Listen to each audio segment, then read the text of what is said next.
Welcome to Beyond the Loss. This is a space for parents who have lost a child in any way at any age, where no grief is ranked, explained, or excluded.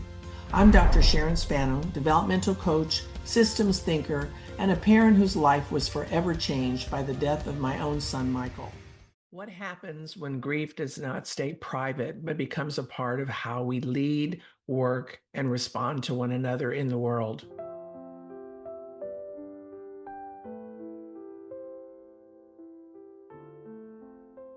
Today, I'm speaking with Mindy Corporon, whose father and 14-year-old son were murdered in a hate crime in Kansas City in 2014. Out of that devastating loss, Mindy has become a leading voice in what she calls grief leadership, helping workplaces, leaders, and communities respond to grief with greater humanity, courage, and practical care. Mindy is the founder of Grief Leadership, an emerging discipline that helps leaders recognize how loss shapes people, teams, and organizations. She is the author of Healing a Shattered Soul and the forthcoming Grief Leadership, and she serves as Vice President of Strategic Development for Love Always. Her work was born from profound personal tragedy in 2014 while serving as a CEO of a wealth management company. As I said earlier, Mindy's father and 14-year-old son were murdered in the Kansas City hate crime shootings, and since then, she's dedicated her life to helping leaders, workplaces, and communities navigate grief with greater compassion, confidence, and practical skill. So, good morning, Mindy, and welcome to the show. It is so great to see you again. And I'm anxious to hear more about your story and the amazing work that you're doing. So, I want to talk a little bit today and start with the conversation around, first and foremost, honoring your father and your son. I want to make sure that we get the understanding of your father's name, and he was a physician, William Corporon, and then Reat Underwood was your son. And I guess the first question I have for you is sometimes when a tragedy like this happens, it becomes more about the event and we can lose sight of the people. I'm curious what you would want people to understand or know about your father and your son beyond what happened to them. Thank you, Sharon. And it's a pleasure to be here with you as well. I'm very thankful that you have found my story meaningful and that it's important to share. So I appreciate that from the bottom of my heart. So interesting there's so much I could share about them, but when you started speaking about that, actually what came to mind that I wanted to share initially is when the tragedy happened, my older brother had previously been in journalism, and he said to us very quickly, we need to run the narrative. He said, if we get good pictures to the media, they'll use good pictures. If we get a description of who they were, the media will take that. The media needs something to present. They do that. They want to present the news. And so within hours of their murders, we were finding a good picture instead of a driver's license picture. We were writing a quick little bio. We were giving some snippets of who they were. And so some people may feel that's an invasion of privacy. But I will tell you that I would rather have provided the story ourselves to the media because it was a hate crime and three people were murdered. And so they were going to report on it.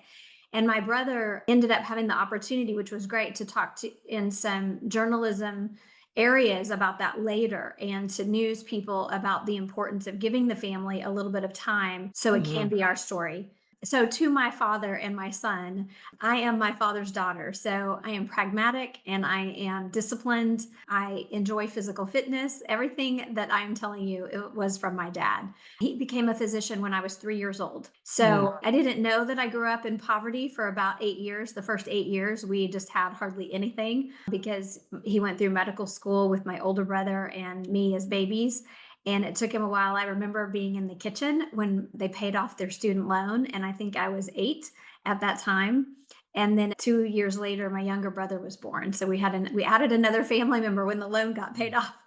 He was so brilliantly smart. He was one of the like a physician who could really diagnose what was going on very holistically. So he was a family practice physician in small town America. He spent most of his career in Duncan, Oklahoma, and was a family doctor. But he was also had the opportunity to be the physician of the high school football team when my brother was on the high school team in Marlow, Oklahoma, and then when I was a cheerleader for the high school. So he was really integral in our families, in my family, and then as we grew up. And he wrote letters often, and letters once the grandchildren were born were always about the grandchildren and always about him being a Popeye, and Mm. that being a Popeye was the best thing ever. How old was he when he died? 69. Okay.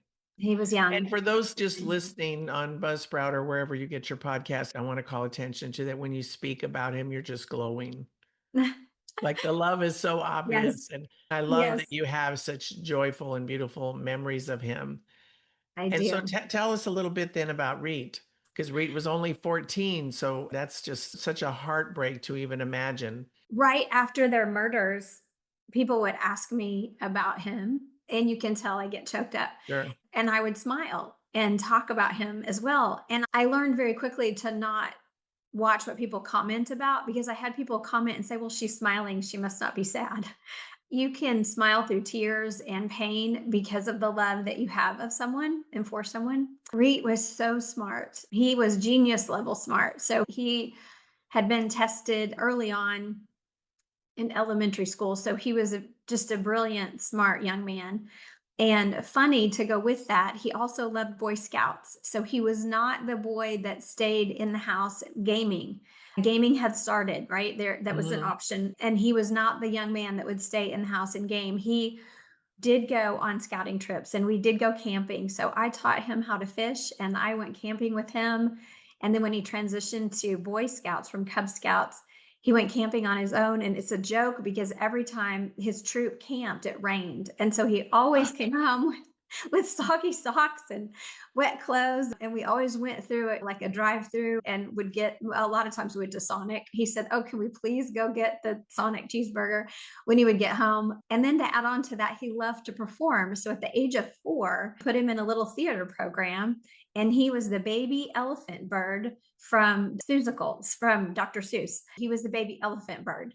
And I just have the best picture of him on my dad's shoulders. And my dad, just the two of them were like peas and carrots, just like Forrest Gump would Mm. say. He was a great singer. That's why they were at the Jewish Community Center. Oh, My dad drove him to the Jewish Community Center. This was his third tryout of 3, and the other 2 he had gotten accepted. So he was already accepted to be in Starlight Stars, which was a musical singing and dancing program for 12 months, and they were going to start May 30th.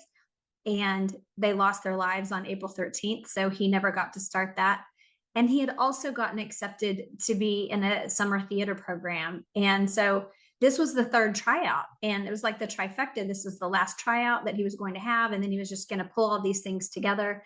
And this was a singing competition that the Jewish Community Center puts on still to this day. It's called Superstar. And Reet was a freshman, and this was the first time he could try out. And we'd been practicing. And Sharon, I want you to know that the morning before he and my dad left to go to the Jewish Community Center, he sang to me a little preempt of a song that this was not the main song he was going to sing, but he sang to me On the Street Where You Live, which is what his tryout song was for. And then he said, "Mom, I might get to sing a second song. And if I do, it's going to be this." And he sang to me, "You're going to miss me when I'm gone," oh in my my God. kitchen in my kitchen. And I did not record it. I just sat and listened and I cried. I just sat and listened. But the last song he sang to me was, "You're going to miss me when I'm gone." And the Wow. last words he said to me, and I said to him, were, "I love you." Those were our last words to each other. So they are the loves of my life. Yes.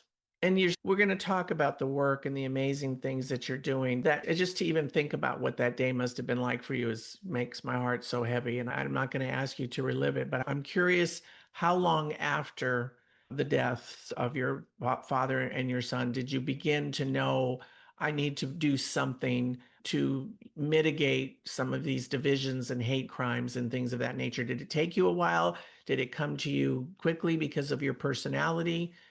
What was that like for you, that interim period? I didn't get an interim period. I will tell Mm, you that.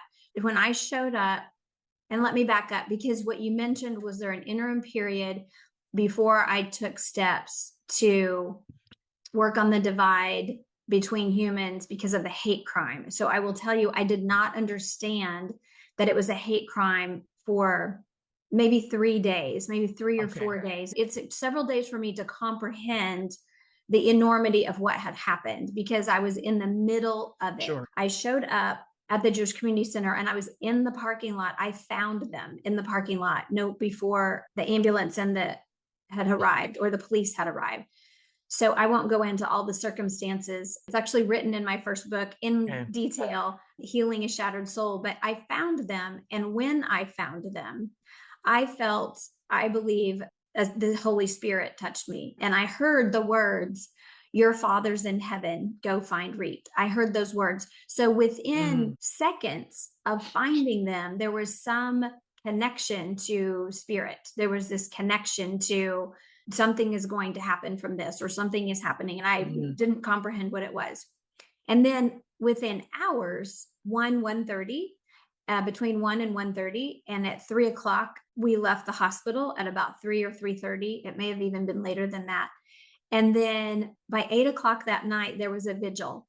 And at 8 o'clock that night, I spoke at a vigil. So were they And both still alive then? Were they both taken to the hospital, or was your father already gone?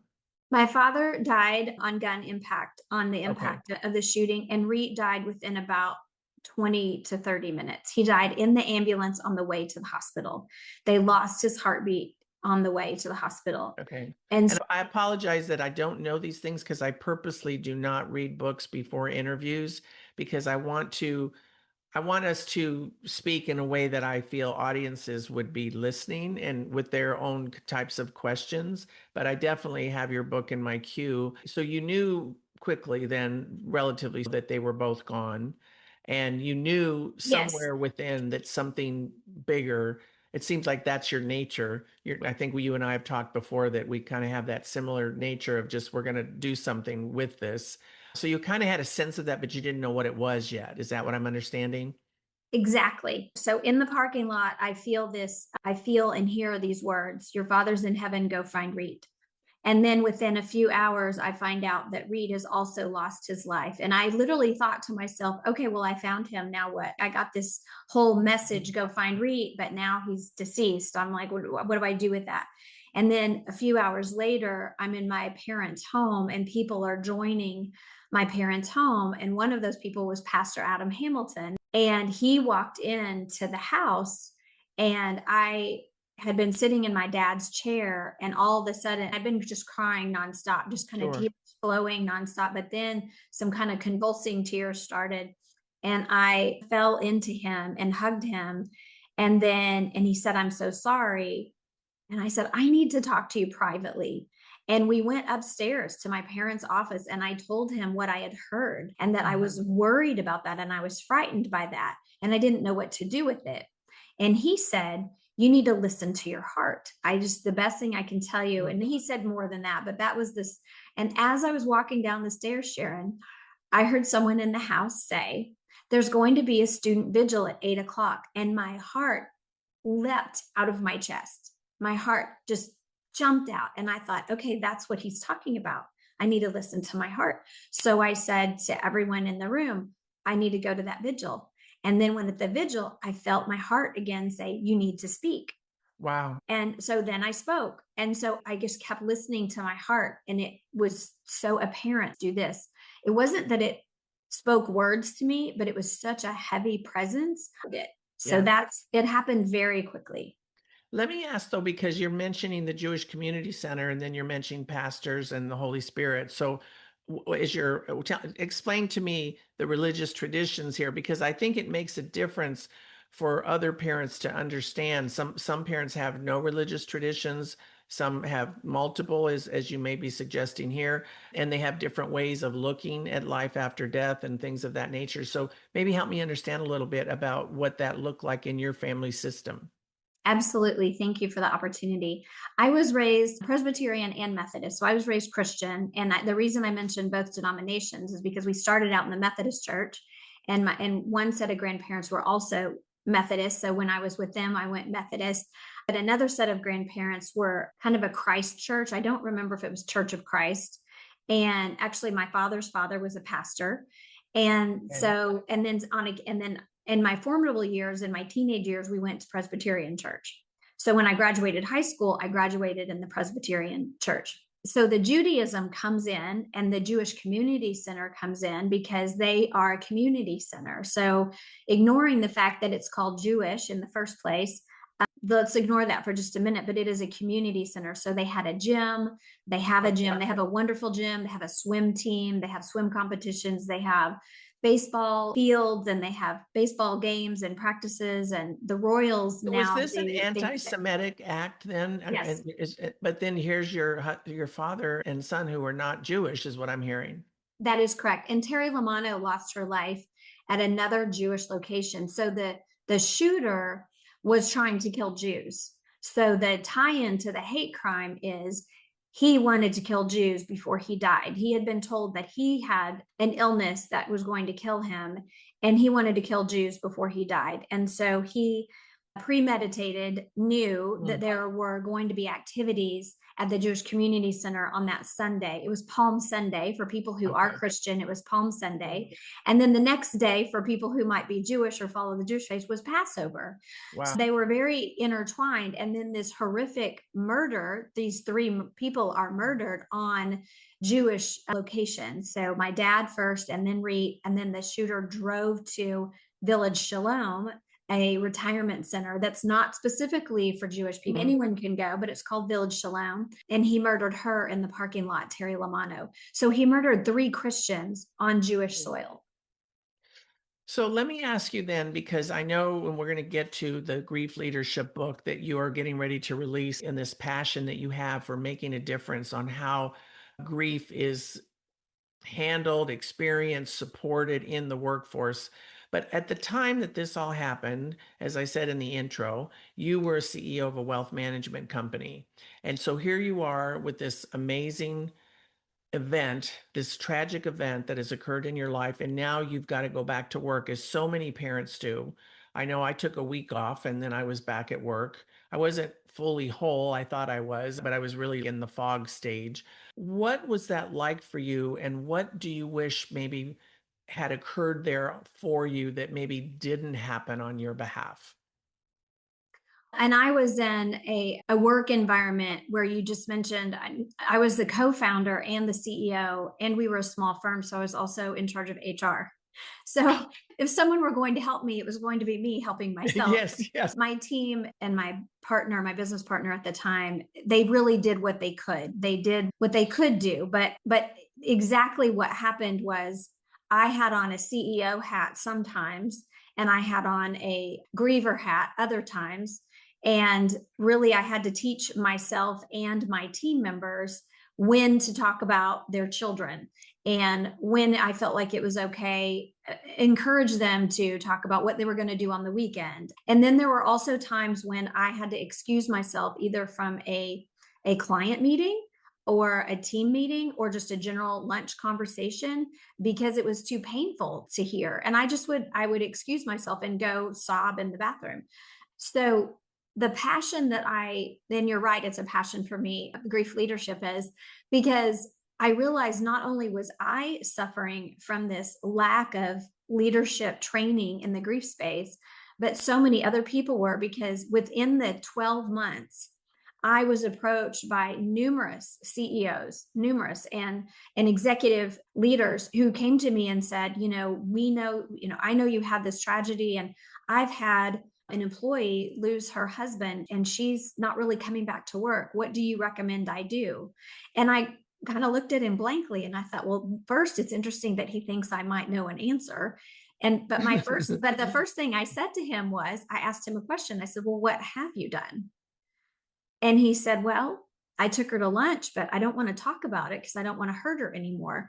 And that's when I thought, he has no idea. He doesn't Yeah. understand. So if people have not had an experience themselves, they don't know what we're feeling inside. There is no way on this green earth that I will ever forget that my dad and son are not living, or what Right. happened to them. And you can mention their names millions of times, and I will smile and I might cry, but I will always have a heart for them. I will never forget it. Will So for someone to say, well, I didn't want to bring up her deceased son or their child that died by suicide because I thought it might hurt them more. It does depend on the context. But I became very passionate because I was approached by so many other leaders who wanted to know what to do. And they would say, I don't know what to say.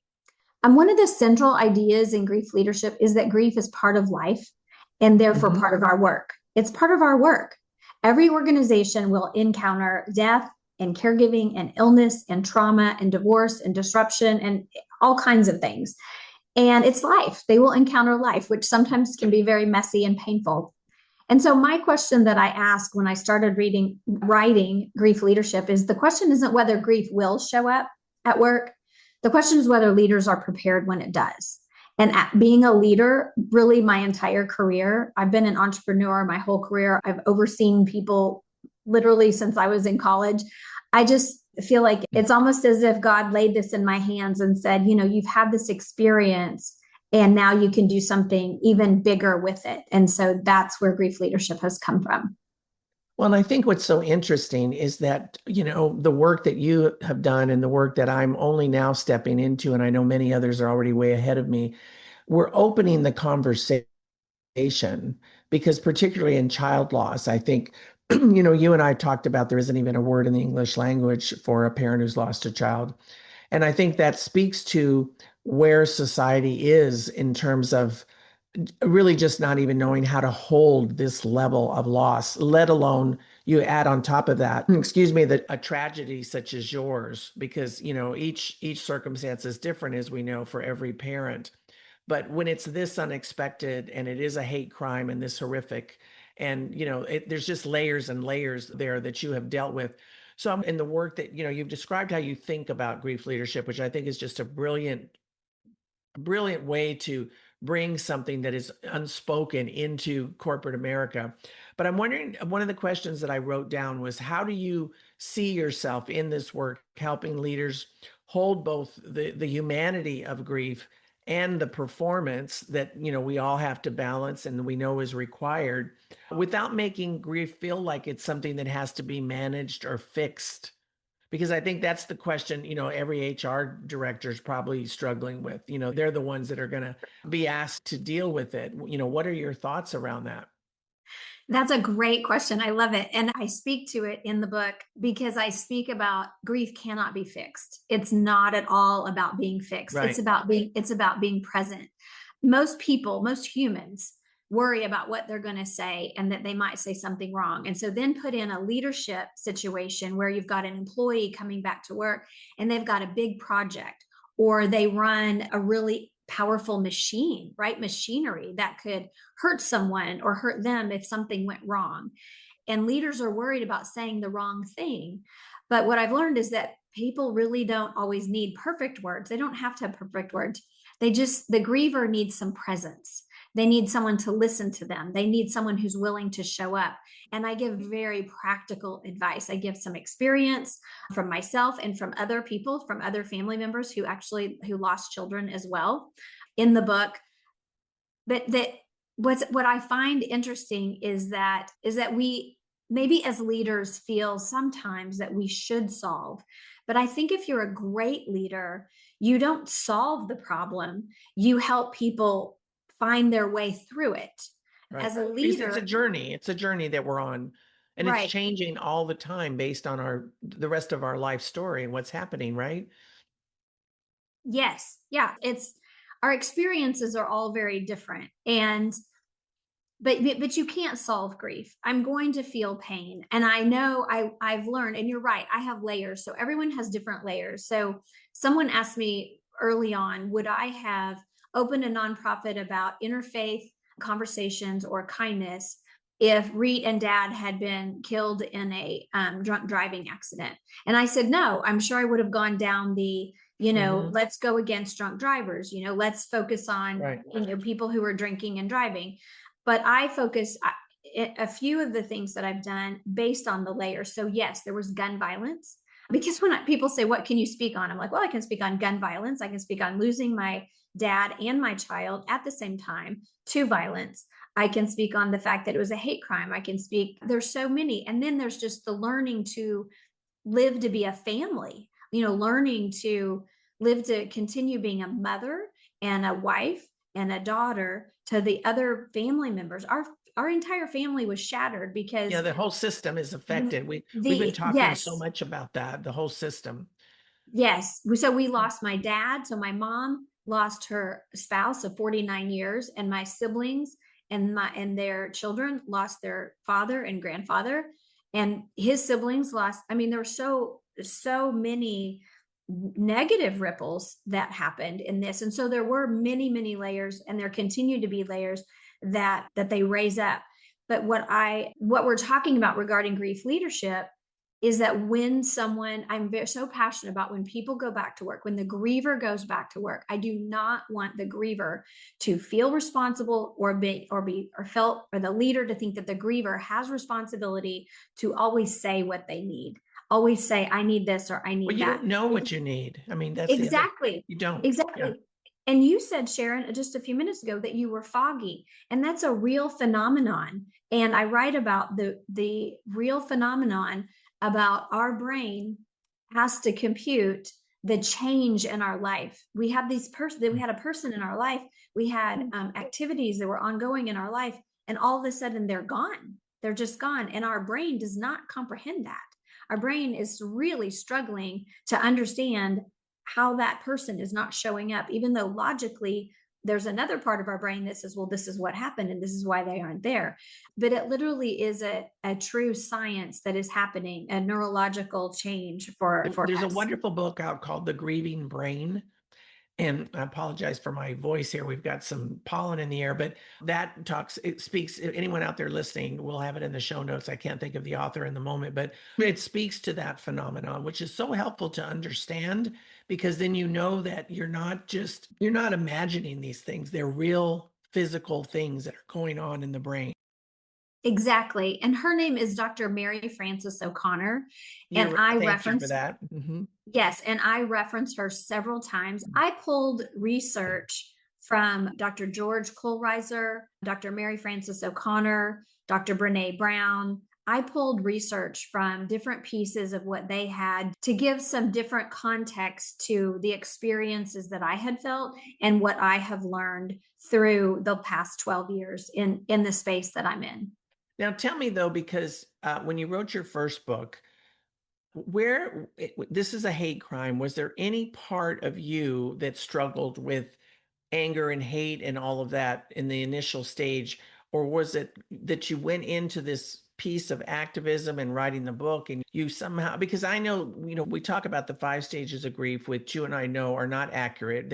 Elizabeth Kubler-Ross wrote that book for people that had terminal illness, but it's somehow in the therapeutic world now become a way that they talk to us about grief. I never had anger. My circumstances were totally different.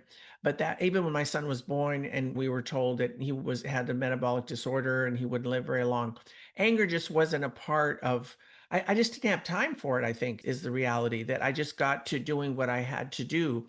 Were there it's just such an extraordinary thing to me that you developed Love Always and you began this other work, which I want you to talk a little bit more about and explain, but that you shifted to love and moved away from hate. What was that like for you? How messy was it? What was it? Was there a transition in there somewhere where you shifted from the anger, hate, if it was within you, to no, we've got to focus on love? There, you said a lot, so I'm taking it all in. So give me just a second. Okay, so just to be clear, I didn't create the company Love Always. It's interesting that I do work for a company named Love Always, which is highly appropriate, but I didn't create them. So I wanted to say that. Okay. Now, at the funeral, I had no control over this. 1,000 people, 1,000 people showed up outside the church. 3,000 people showed up inside the church because it held 3,200 and it was full and standing room only. But outside the church, for over a mile, people came out and they all wore white. Mm. And they all talk. I don't know how they knew. They all were white. And there were signs galore. And all the signs said, love wins. All the signs.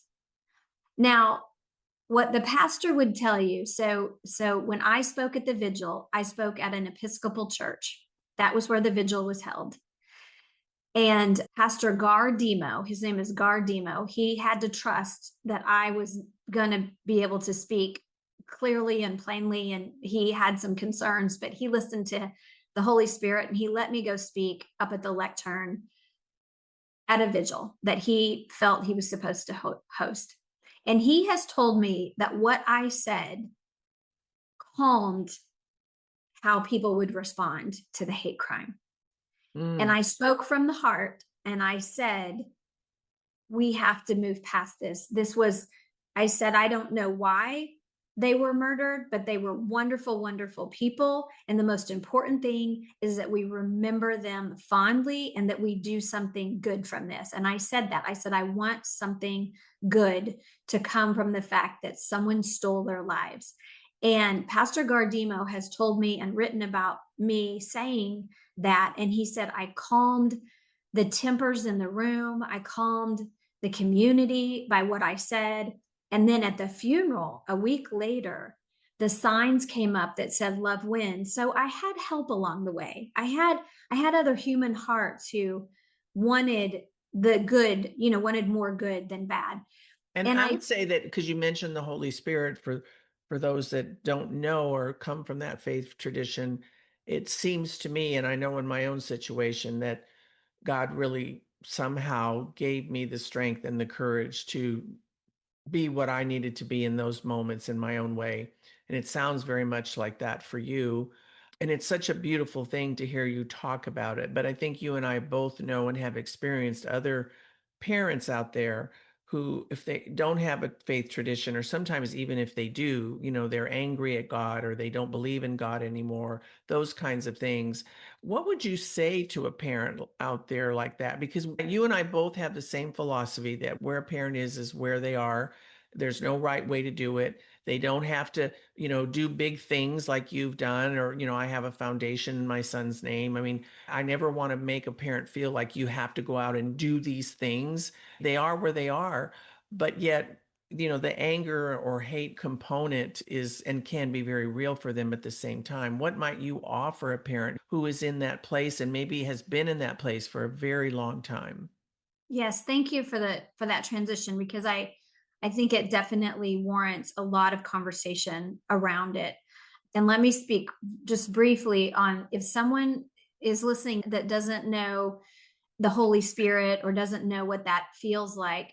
Maybe think if you're somewhere where you love being, if you love being at the ocean or you love being in mountains or you love being at a concert and your heart just is so happy. And in those moments, you get an idea or you get a feeling or you have something that touches you in your heart specifically, and your heart is moved.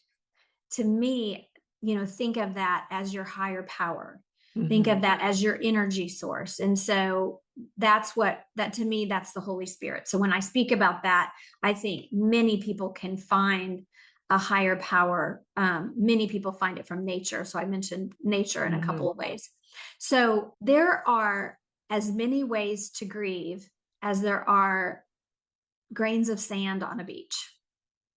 They're just it's People Yeah. can grieve in any way and should not be judged by how they grieve. And I have so much more to say about that in a different book I'm already thinking about.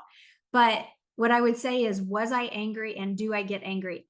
Absolutely, I get angry. Absolutely.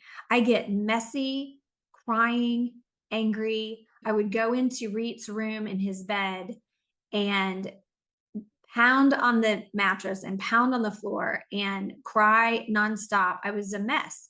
And then I would wear myself out. I was like a toddler having a tantrum. And I deserved it. I deserved to have that tantrum. And I let myself have those tantrums. And then I would wear myself out. And then I would lay there on the floor and say, well, what is this going to do? Okay, well, it got that out. So now let's move on. Mhm. Now, Let's move how on. is all of this affecting? I mean, where is your husband and you have other children? I have a son. Yeah, we have So I it. thought so I thought you had a son. Yes, So he's 24. Yes, so he okay. was 12. He was 12 at the time, and now he's 24. Yes. How I don't want you to feel compelled to tell their story, but whatever you're comfortable sharing, because we know the family system, and I talk a lot about that because my work is grounded in human systems as well as organizational systems. And I think it's something we don't talk enough about is how the whole overall system is impacted because we're not just grieving individually, we're grieving as a family. And you mentioned the many layers in the family, even friends and people in the community. I remember years ago, my pastor's son died. His granddaughter died right before that of a brain tumor, and then his son. And I mean, we were all completely devastated in Central Florida because this was a family that was, just like the ideal family. We all loved and watched these boys grow up, and now one of them is gone. And so there's layers, and the grief moves outward from the initial parents. Can you speak a little bit about how it impacted your other relationships? Yes, absolutely. And I am going to mention again that the full, really detail is in Healing a Shattered Soul Okay. in my memoir. And I'm not No, bothered no. by the Yeah. question. I just, for someone who hears some little tidbit of what I say, and I don't go into too much detail just due to time on your podcast, there are two chapters about my son Lucas. And then Lynn is throughout it a little bit, but my husband at the time, Len Lowson, was very supportive and very helpful, and in numerous ways. Now he grieved with his friends, and it's written in the book, and he would tell you he grieved with red wine. He and Hmm. his friends grieved. They took him out, and he grieved with red wine, and he grieved by telling stories and then supporting, what I did, and then caring for Lucas. That's how he Hmm. grieved. And then Lucas, he was 12 at the time, and he was angry. He was tormented by anger and tormented by, I don't even want to say the word grief because that's almost not a big enough word for him. He and Reat had an argument the night before, and Reat had wanted to make up that next morning, and Lucas ignored him. And then Reat was A murdered. lot for a 12-year-old to carry. And I think what's interesting about what you're saying that probably many families struggle with is now here you are, a mother in the middle of the grief and dealing with what you have to carry. But then there's this other person who needs you. How did you balance being what he needed with your own heartbreak? I would say not very well. I would say, and Len would tell you I didn't balance it well. On occasion, he reminds me of that I thought that I balanced it as well as I could, but Len told me one time that I was not balancing it well. Were you not present? Is that what he felt, that you weren't Yes. present? Yeah. Yes. So I tried to be present, but what I did was I cared for my mother who lost her husband of 49 years. So my two brothers went back to work, and because I had more flexibility as the CEO of the firm and and one of the founders of the firm, I had more flexibility. So I became my mom's caregiver, and at that time, and she was water. I mean, bless her heart. She's fully functioning and smart and doing well. She's turning 80 this year, but it has been a real struggle for her. And I was her immediate caregiver at the time. Also, then having lost my dad and my son, and having a 12-year-old at home who was also grieving. Now, So did the you do any counseling as a family? Because that's another piece that we hear a lot from parents and or just families in general is they don't always feel like that we soldier up, we can handle this, it's our family. Did you do any family counseling or anything of that nature, grief counseling? We did not at that time.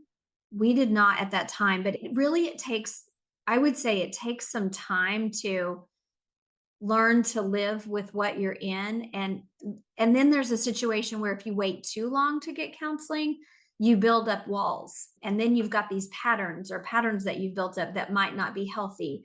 So we did have Lucas go to counseling, and I went to counseling, and my mother went to counseling. We all went independently. Mm, And then about 3 years in, about 3 years after, Len and I went to marriage counseling. We went to like a new counseling session, marriage, but it also had to do with his grief that really mine was being, I was processing it through work. I was processing it through the nonprofit. I was right. processing it by talking with people about it and other people. And I was processing it by helping Lucas. So, so then we went to counseling. So what I would say, when the tragedy of a loss of a child or the loss of a person, or whether it's a sickness or when you lose someone, I really do recommend that personally give yourself a little bit of time, a week or two, to like feel, okay, can I talk to someone? And I remember my mom saying to me, she said, I don't want to go back to counseling. I just cry. And I said, well, if that's the only time that you do cry, I think you should go. Just pay them whatever you pay Mhm. them to cry for an hour. Just go cry.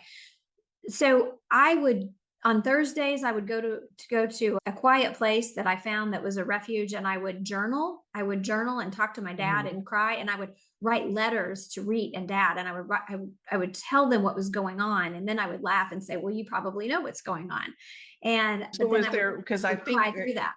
I'm sorry, I didn't mean to interrupt you, but I often talk about journaling, how important it was for me, and I did write letters as well.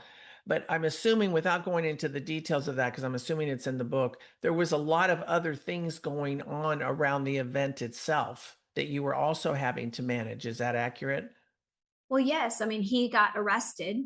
Mhm. I mean, the shooter was arrested and in trial. So that showed up on the news often. We'd have the TV on, and then our family's pictures would show up on TV, and they repeat what had happened. Mm.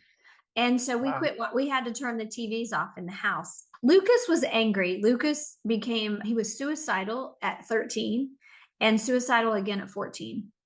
And it took a lot for us to save him, and we did. And he's thriving. He is Mhm. thriving, and everything I'm saying is written in the book, so he knows it's all been written, and he knows Sure. about it. And he's an empath. He is so good now at helping other people, and always has been, at seeing how other people feel, and he's very aware of how he feels at different times about different things. I just commend him on, unfortunately, how mature he got as quickly as he did. But he needed specific care. Like, so we Yeah. gave him specific care for those 2 periods of time. One of the things that I just recently spoke about on my solo cast is the issue of guilt, and a lot of parents talk to me about having guilt. I think it's a natural part when you lose a child, that a parent feels a level of guilt, sometimes even shame, that, why wasn't I there? Could I have done more? All those questions, depending again on the circumstances. But one that comes up quite often, if there are other children remaining, is a fear that something will happen to them as well if they leave the house, if they go on a trip, if anything. Or also, I'm hearing, grandparents now, am I gonna do something, can I protect this child that is my grandchild, now that it's this person is in my care? Did you have any of that around Luke when he was out of your sight, or when he started to grow and go off on his own even more? Yes, and I still do. I still do. I mean, the last thing that I want to happen is to lose my son. So yes, yes, I have it, and if it hits me, I think about it for a minute, and then I make sure he's living. I will say, let me know you're breathing. And he'll text me back and he'll say, I'm breathing. And then that's what I need. I'm like, okay, it's okay, Mindy. It's okay. Let it go. So we saved his life by changing our lives. So I think it's very important to say too Mm. that I did feel guilty. I scheduled the appointment. I'm the reason that my dad and son were there at that time on that day. I am who scheduled that audition time frame. So how, yes, how did you come to grapple with that within yourself, and be okay with that reality? I can't do anything about it. Mhm. There's nothing I can do about it.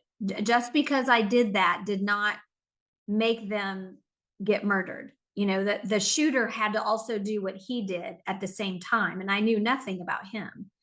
Mhm. Um, But yes, I definitely struggled with that, but I had no control over the other human that was involved. No control. Well, that's such an important piece that I just spoke about yesterday is that whatever the circumstances, I think the hardest part is recognizing that the guilt to me is not evidence of wrongdoing. The guilt is evidence of our love. And then the hard part is facing that reality as a parent that there was nothing you could do because we don't have control over life and death. We'd like to think we do. I certainly did with my son's illness because, I like to think that I did all the right things that kept him living beyond the age of 2 to the age of 27. But at the very end, literally the very last moment, the most evident thing to me was I was never in control. This was between him and God. Like he literally chose the moment to go. He was in Mhm. the hospital for 17 days and he chose the last hour. I said, in the last hour, you need to go today because I can't watch you like this anymore. And he died within an hour and he waited till my husband and I were both out of the room. And Mm. that's when I knew, like, I was never in charge. Like, what was I thinking that I could keep him going? And, Right. and I know it's different for every parent, but I love what you're saying there, and I appreciate your candor on that. That to own that that must have been a real hard one to come to grips with. It. I scheduled this; they wouldn't have been there if it hadn't been for me. But that's only part of the story, and I think that's what I really want to stress in this moment. That when guilt rises up or shame rises up, it's not telling us the whole story. It's only allowing us to see that one part that can push us into feeling bad about ourselves. But there's a bigger story there. Would you agree? Yes, I would agree. And what that makes me feel too and want to relay is that there is so much for us as a griever, so many things for us to consider and think about and feel. And it is important to feel. Please allow yourself to feel. You will survive the feelings. You will survive Mhm. them. But because there's so much for us to deal with and grapple with, our brain, our body, illnesses that arise, etc. There's so much that's why I think it's important that leaders understand when we come back to work, we are not who we were before. Right. We are a different person and we deserve to have some time of them to listen to us and to give us an opportunity, so that I understand that leaders do want to sustain, humanity and culture, that it's important for leaders to have high performing teams. Well, when you have a griever come back in who's dealing with all the things we're talking about, Sharon, all the things, so many, and they get ignored, that's a horrible time for a leader to do that. And that's why Yeah. I'm so passionate about grief leadership. Well, tell us when in the we I could just talk to you for days and weeks, but I want to know when the book is coming out and what we can do as a community out here listening to support this really important work that you're doing and get the book out there in all the right hands. Thank you. I appreciate it. Well, yeah, let me say so grief, so people are clear because we've mentioned so many different things. So, grief leadership is a book, but it's also an emerging discipline. And Mhm. I call it grief leadership. It's at the intersection of grief and leadership. And my whole idea and plan is to equip leaders to recognize how loss shapes people and teams and organizations so that they can respond again for their culture and for performance, because people need to perform well. I mean, we that's what we do. We need to be able to perform well under leadership so that we can make the company money, we can make money, we can pay our health care, we can pay our bills, we can go on vacations, et cetera, et cetera. And the world goes on. And so my expectation is, Sharon, that it's going to be available on Kindle the last week of August and or the first week. I'm sorry, the first week of August. I said that wrong. I was thinking August and said last, but the first week of August, it will be available on Kindle, and then it'll be available for pre-order on from the online stores. So that's, Barnes and Noble, Amazon, Walmart, Target, and then it'll be in print September 29th. Awesome. And I can see a lot of great things emerging out of this that I know you're going to just really shine on this journey, as you continue to build upon this because I love the idea that it's a discipline and I just think it's really awesome. As we reach the top of the hour, first, let me thank you so much for sharing your story and for the work that you've already done. It's just so very, very important and so encouraging. And then I want to ask you if there's any last thought that you might have for a parent out there or a leader out there who just feels maybe stuck in this whole process. Maybe you have someone on your team that is not quite getting where you would hope they should be, because again, people think we should move on and be over it by now. And I think you and I both share in the message that we'll never be over it. I talk a lot about integration. The idea is to integrate the experience into your life. So hopefully, you're doing something on the other side that makes sense for yourself as well as the rest of the world out there, if that's appropriate. But I'm wondering, what would you say? Let's start first with the leader and then end with the parent. With the leader, the most important thing early on is to be present, is to say something like, I don't know what to say. I'm not exactly sure what to do, but I care about you and I'm sorry this happened. Hmm. They can go to HR with the person, with the griever. They could accommodate them to any extent that is available for some flex time. They can listen. They can have Kleenex. They can say, if they were talking to me, they would say, I want you to tell me some of your great memories of Reat. Just like you opened with, please tell me some of your good memories with your dad. Those are really helpful just to give your griever the awareness that you care about them and that you are present with them and that they're not just an employee and a number and revenue for you. I love that. And I say it often myself because one of the issues that I struggle with is when people get uncomfortable when I tell a story about my son. I love talking about my son as you do yours. And it seems the people closest to me have trouble when I do that, or when my husband and I do that. The people that just meet me in passing, the people that I've met in the more recent years, love to hear about him because they want to know more. So I love for audiences to just think about that for a moment, that, even just as you said, to be present or to ask a question and give us the space to talk about our loved ones as people, not just an event in your case, or, the tragedy that may have occurred, whatever the circumstances. And then for the parent who may still be out there feeling so alone and so lost, what would you offer? Yes. Oh gosh, not knowing where anyone is in their struggle. What I recommend often is if you have not yet journaled, find a notepad. It doesn't have to be some pretty book. It could be a pretty book, but find a notepad, find a pen, find a safe place for you to cry, and write a letter to your loved one. Write a letter to them and tell Mhm. them anything and everything you want them to know. Let yourself feel the feelings. If you feel like you're stuck, I think that you're stuck because you're not allowing yourself to feel the feelings. Now, I'm not a professionally trained psychologist. I don't know where they're stuck. But to me, when I am unaware of what I should do next, I write. I write out my questions. I write out my anger. I write out what I miss about them. And then somehow, some way, my brain and my heart reconnect and they say, let's go do this. Let me say that, let's go do this. So, what did your loved one love or need or want to do? Did they love pets? Because perhaps you could go and work in a pet shelter. You could volunteer in a Mhm. pet shelter. Did your loved one, so Reat was 14, and I was very much interested and still am in mentoring high school students, things like that. So think about your loved one. Did they ride a motorcycle? And is there some motorcycle, group that you could go share memories Mhm. with?